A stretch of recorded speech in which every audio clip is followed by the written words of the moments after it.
በስተመጨረሻም አብርሽ ቡዜ ቤት እንዲሆን ተስማምተዋል። ዛሬም እንግዲህ በጩኸት ቤቱን አቅልጠውታል። አብርሽ እንደምታዩት በጣም በሚያሳዝን ሁኔታ ምንም ቃል አጥቶ እኔ እንጃ አላቅም፣ የሚናገረውም የሚያወራውም ነገር ጠፍቶበት በሚያሳዝን ሁኔታ በጣም አሰልቺ ደካማ የሆነ ጊዜ እያሳለፈ ይገኛል። ሄርሜላም ለኔ ነው የሚሉት፣ ልክ እንደ ቅርጫ በሬ ሊከፋፈሉት ነው የሚሞክሩት። ቡዜም ከመጮ ውጭ ምንም ሌላ መፍትሄ ያመጣችው ነገር የለም። ዛሬ ግን በቃ ሩታን በጣም አናዳኛለች። በነገራችን ላይ ኤፍሬምም እንደዛው። ምክንያቱም ይሄ ልጅ ለመዳን ሲባል ሩታም ዋጋ መክፈል ነበረባት። ሄርሜላም ራስ ወዳድ መሆን አልነበረባትም። ሩታም ራስ ወዳድ ናት፣ ለራሷ ነው የምታስበው። ሄርሜላም ለራሷ ነው የምታስበው። ሩታ ሄርሜላ ወጣ ስትሄድ በቃ የሆነ እሱን ብቻውን ማግኘት ነው የምትፈልገው። ሄርሜላም ደግሞ ሩታ ወጣ ሄዳ ብቻውን ነው ማግኘት የምትፈልገው። ሁለቱ በዚህ መሀል አለመግባባት እየተፈጠረ ነው የሚገኘው። ይሄ ልጅ እንግዲህ አንድ ወንድ ልጅ ነው ወይ እንግዲህ እቃውን ቆርጦ አይከፋፈሉት ወይ ከሁለት አይሰነጥቁት ይሄን ልጅና ግራ የገባው ነገር ነው እየሆነ ያለው። ግን ደግሞ አንዳንድ ደግሞ ውሸት ምን አንድ ቪዲዮ 4 ቀን ነው 5 ቀን ተቀረጸ። በነገራችን ላይ በአንድ ልብስ 4 ቪዲዮ ምናምን ተቀረጸ። 4 ቀን ሙሉ 3 ቀን ሙሉ በአንድ ልብስ ነው እየተቀረጹ የሚገኙት። ጸጉራቸው ራሱ አልፈረሰም። ምንም የሆኑት ነገር የለም። አንዳንዴ ሰውን ስታስታመሙ የመጎሳቆል ነገር፣ የምቾት የማጣት ነገር አለ። ሄርሜላ ሩታ ላይ ሌሎችም እነ ቡዜ ላይም ምንም ያየሁት የመጎሳቆልም ነገር የለም።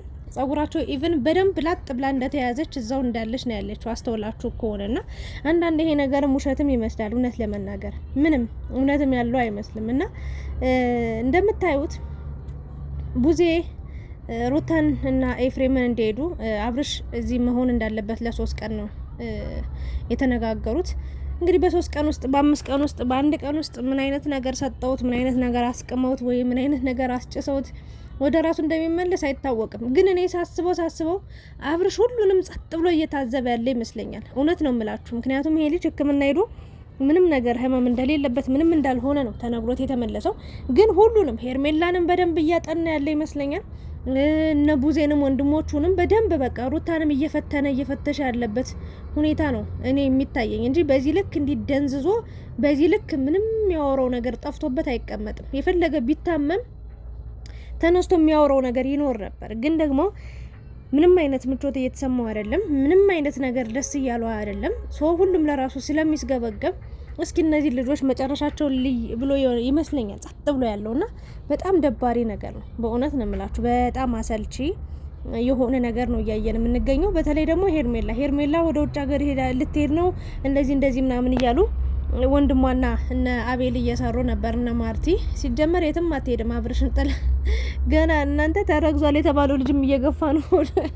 በጭራሽ የትም ጥለው አትሄድም። እና ዋናው የአብርሽ ጤንነት ይቀድማል ብዬ አምናለሁ። ግን አንዳንዴ ደግሞ ይሄ ልጅ የእውነት ከሆነ ይሄን አይነት ነገር እያደረጉ ያሉት ጋሽዬ እንዴት ይሄንን እያየ ዝም ሊል ቻለ? ወይም ደግሞ አንድ ነገር አሁን ቡዜ ለፋች ጥር ያለው ለፍቻለሁ ብላ አሰበቻ።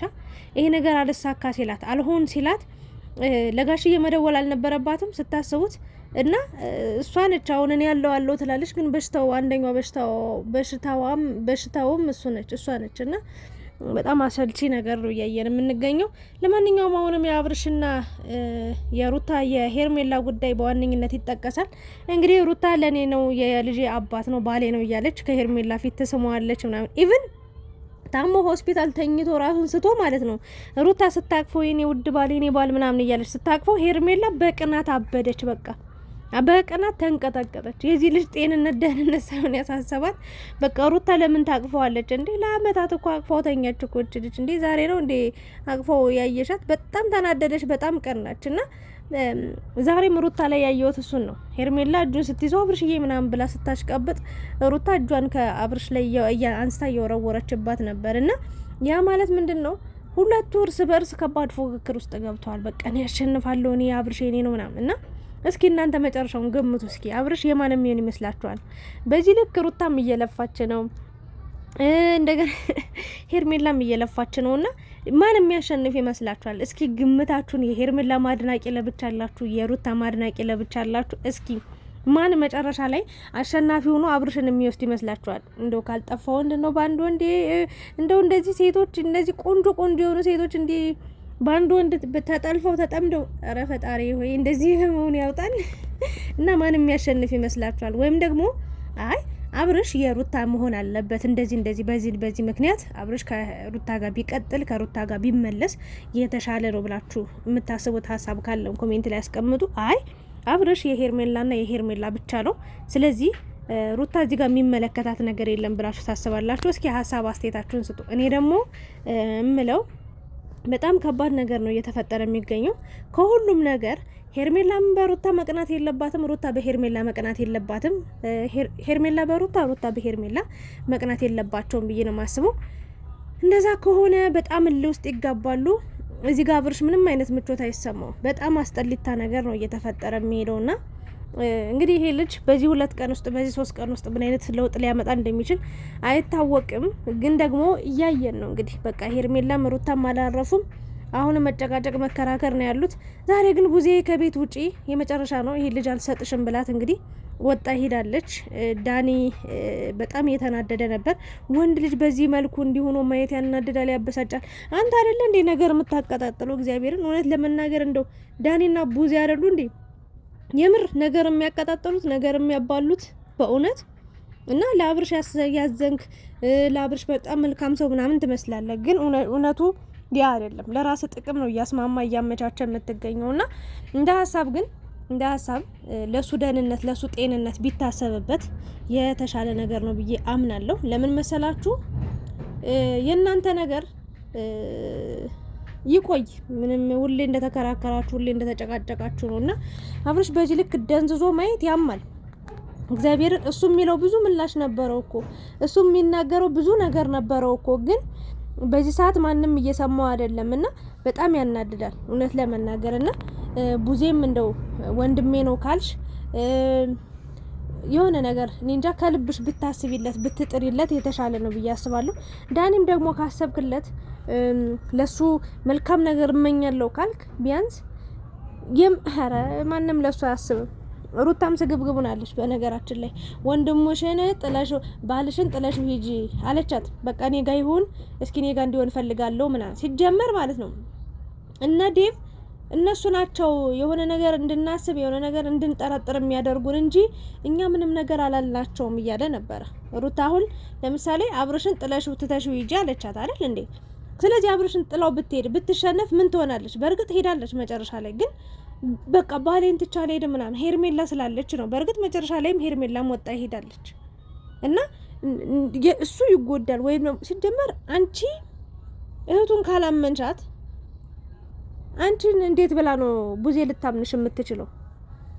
አንቺ እህቱን አንቺ አላምን ብለሽ ከዛ እነሱ እኔን ደግሞ እመኑኝ ምንም አላረገውም ባሌ ነው ብለሽ ወደ ቤትሽ ልትወስጂ እንዴ? ማደር ካለብሽ እኮ በቃ አድራለሁ አብሬው ችግር የለውም ወይ ደግሞ ቤታችሁን እንሂድ ልጄ ምዛኔ ያለው እኛ ጋር ይሁን እኛ ጋር አውሩ እኛ ጋር ደሩ ከዛ በኋላ ትሪት አድርጊው ማለት ይቻል ነበር። አሁን ባሌ ነው በቃ ወደ ቤት ይዤ እሄዳለሁ ምንም የሆነው ነገር የለም ምናምን እንዴ? የሆነው ነገርማ አለ እኮ ሩታ ምን ሆነሽ ነው? መረዳት ያልቻልሽው ምንድን ነው? ዴቭ ንግግር በጣም መልካም ነው በእውነት እያየው ነው የተረዳው ነው። ግን እኔ እንደ ሀሳብ ቡዜንም ማለቴ ሩታንም ሄርሜላንም ማባረራችሁ በጣም መልካም ነገር ነው ብዬ አስባለሁ። ግን ሄርሜላ ምንድን ነው እንደዚህ የምትስገበገብ? እንደ ያልገባኝ ታሪክ ያልገባኝ ነገር በጣም ታስገበገብሽ። እግዚአብሔርን በጣም ታስገበገብሽ የሌለ ማለት ነው። ይሄማ እብደት እንጂ ፍቅር አይደለም። እንደዚህ አይነት ፍቅር እንደዚህ አይነት እኔ እንጃ አላውቅም። የእውነት በጣም በቃ የሆነ ደባሪ ነገር ነው እያየን የምንገኘው። በጣም ታስገበገብሽ፣ በጣም የሆነ አካበድሽ፣ የሆነ በጣም በቃ ከሩታ ጋር ኃይለኛ እንትን ውስጥ ውስጥ ገብተሻል። ግን እመኚ የምትሸነፊ አንቺ ነሽ በእውነት። እኔ እግዚአብሔር ምስክሬን ነው የምላችሁ። ትናንትም ዛሬም በፊትም ተናግሬያለሁ። አብርሽና ሩታ ነው አንድ እንዲሆኑ የምፈልገው። በምንም ተአምር ሄርሜላ ከአብርሽ ጋር ማየት አልፈልግም። ላያት እችላለሁ ወይ ጎረቤቱ ሆና ወይ ድሮ ኤክሱ ተብላ ወይ ደግሞ ብቻ የሆነ ነገር ሆና እንጂ ሚስት ሆና ማየት አልፈልግም። እና ሩታም ደግሞ ከሄርሜላ ጋር ልታጋብተሽ ሳይሆን አብርሽን መፈለግ ያለብሽ ከልብ መሆን አለበት በእውነት። ምክንያቱም አንቺ በእልህ ከሆነ ይሄን ነገር እያደረግሽ ያለሽው የምትጎጁ ነገር አንቺ ነሽ ዞረሽ። አንቺ ብቻ ሳትሆኚ እዚህ ጋር የሚጎዳም ሰው እንዳለ ማሰብ መቻል አለብሽ። የሩታ ከልብ ፍላጎቷ ነው ወይ አይደለም የሚለውን በጣም አጠራጣሪና በጣም አሳሳቢ ነገር ነው። ልታምኑ ልታውቁ የሚገባው ነገር ለምን ሩታ በዚህ ሰዓት ከባድ የጦፈ ከሄርሜላ ጋር እልህ ውስጥ ተጋብታ ነው እየሄደች ያለችው እና ይሄ ነገር ደግሞ አብርሽን በእልህ መልሳ በኋላ ላይ ሊጎዳ ይችላል፣ ይሄ ልጅ ሊሰበር ይችላል። በእውነት ነው የምላችሁና እኔ አሁን ምኞቴ ምን መሰላችሁ? አብርሽ እያስመሰለ ቢሆን በቃ እስካሁን ሁሉንም አንቺንም ሁላችሁንም በዙሪያ ያሉት ሰዎችን ለማየት ነው እንደዛ ሰውን የነበረው ብሎ አንድ ቀን እንደው ወደ ራሱ ተመልሶ እንደው ሁሉንም ነገር ቢናገር አፍረጥርጦ ቢያወራ እግዚአብሔርን ምኞቴ ነው እንደኔ ማለት ነው ሁሉንም እና መታመሙን መጨነቁን አንፈልግም። ቡዜም በተለይ ሄርሜላ ተረጋጊ። በዚህ ልክ እንዲህ አትንቀጥቀጭ፣ አትንሰፍሰፊ፣ አትንገድገጂ። የምር የምትጎጂውን ነገር ነው እያደረግሽ የምትገኘው። በጣም እኔ እንጃ አላቅም።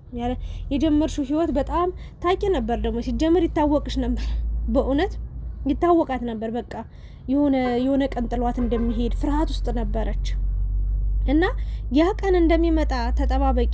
ለምን መሰለሽ? ካልሆነ አንቺ ትጎጃለሽ። እመኚኝ፣ በጣም የምትሰበረው አንቺ ነሽ። መጨረሻ ላይ አሸናፊ የምትሆነው ሩታ ነች። ሩታ አካሄዷን በጣም ገራሚ ነው። በመቀጠል ደግሞ የሚገባትም ለሷ ነው ብዬ ነው የማምነው። ወይም ደግሞ እኔ ባጭሩ አብርሽ ለሩታ ብቻ እንደተፈጠረ በቃ ፈጣሪ አብርሽና ሩታ አንድ ሊያረጋቸው ነው የፈጠራቸው ብዬ አምናለሁ በበኩሌ ማለት ነውና አንቺ ያለ ቦታሽ በሰው ትዳር በሰው ህይወት ውስጥ ስለገባሽ የራሽን ኑሮ ብትፈልጊ የራሽን ቦታ ብትይዢ የተሻለ ነው ብዬ አስባለሁ። ልጁን አታጨልሉት። ቡዜ ደግሞ አንተ እኮ ታመህን፣ አንተ እኮ ጤነኛ አይደለህም፣ ለታመመ ሰው አንተ በሽተኛ ነህ ተብሎ ይነገራል። በሽተኛማ አንቺ ነሽ። እግዚአብሔርን በጣም በቃ የሆነ ትልቅ ሰው ነሽ፣ ግን ህፃን ይሆንሽ። ህፃን መድኃኒዓለምን ህፃን ቁጭ ህፃን ልጁ ታሟል፣ ልጁ አብዷል፣ ልጁ እንደዚህ አይባልም። በቃ ሲጀመር ለምንድን ነው ወደ ውጭ ወጣችሁ ማትከራከሩት? እንደው እግዚአብሔር ምስክሬ፣ እስኪ እንደው ፈጣሪ ይፍረድባችሁ በእውነት። አንድ የታመመ ሰው ላይ ጭንቅላቱ ላይ በዚህ ልክ መጮ፣ በዚህ ልክ ልህ መጋባት፣ በዚህ ልክ ኡኡ ማለት ተገቢ ነው ወይ? እስኪ እንደው መልሱልኝ በሞቴ በመድኃኒዓለም እንዴ!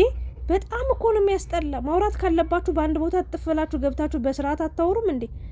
ደግሞ የተማራችሁ አይደላችሁ እንዴ? እንደ ገበሬ አረ ገበሬ በደንብ አርሶ አደር ይበልጣችኋል። እግዚአብሔርን በደንብ ሲያወሩ ራሱ በስርዓት ነው በግርማ ሞገስ። እናንተ ጭቃ ናችሁ። ተምራችሁ እንዳልተማረ ምንም ማገናዘብ አትችሉ። በእውነት እኔ እንጃ። እኔ እንዴት ልበላችሁ፣ በጣም የሚያስጠላ ነገር ነው።